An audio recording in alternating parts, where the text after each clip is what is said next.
Hello बच्चों, चलिए प्रश्न को देखते हैं। प्रश्न में दिया है किसी धातु तल से उत्सर्जित प्रकाश इलेक्ट्रॉनों का निरोधी विभव 10.4 वोल्ट है तथा धातु का कार्यफलन 1.7 इलेक्ट्रॉन वोल्ट है। आपतित विकिरण की तरंगदैर्घ्य ज्ञात कीजिए। यह हाइड्रोजन स्पेक्ट्रम की किस श्रेणी में उपस्थित हो सकती है। प्रश्न को हल करने के लिए सबसे पहले प्रश्न की मुख्य अवधारणा को देखते हैं।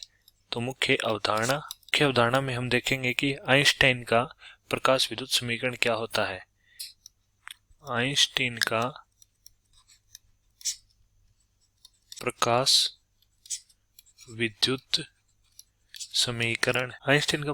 समीकरण होता है E के बराबर E माइनस फाई जीरो, जहां E के गतिज ऊर्जा है,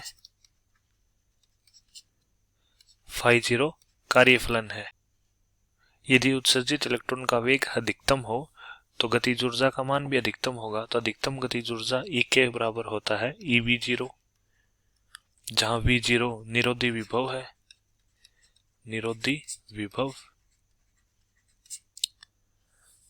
तथा ऊर्जा E बराबर होता है फोटोन की ऊर्जा hν।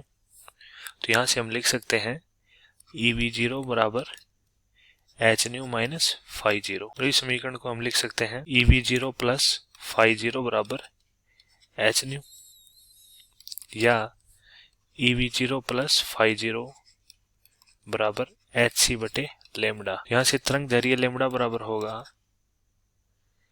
hc बटे EV0 प्लस फाई जीरो। अब हम प्रश्न का हल देखते हैं। हल जैसा कि हमने मुख्य अवधारणा में देखा, आइंस्टाइन के प्रकाश विद्युत समीकरण से तरंगदैर्घ्य लेमडा बराबर hc बटे EV0 प्लस फाई जीरो होता है। तो यहाँ से हम लिख सकते हैं लेमडा बराबर hc बटे EV0 प्लस फाई जीरो।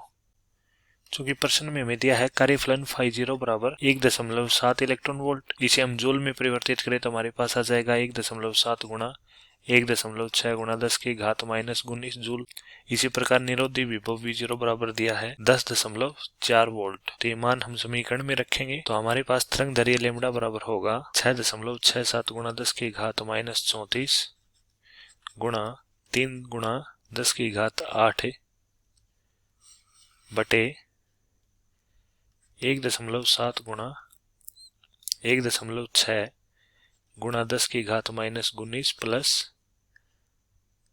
10.4 गुणा 1.6 गुणा 10 की घात माइनस 19। तो यहाँ से हम लिख सकते हैं 3 गुणा 6.67 गुणा माइनस 7 बटे 1.7 गुणा 1.6 प्लस 10.4 गुणा 1.6।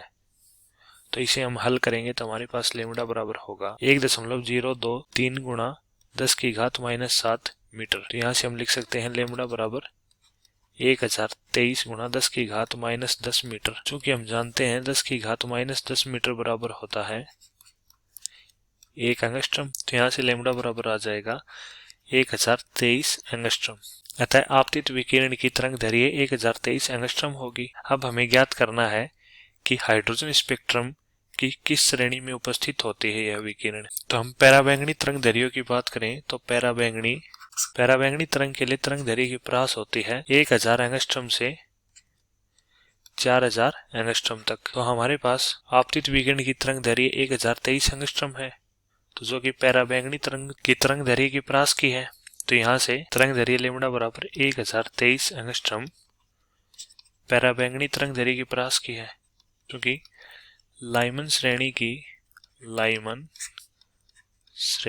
की रेखाएं विद्युत चुंबकीय स्पेक्ट्रम के पराबैंगनी भाग में प्राप्त होते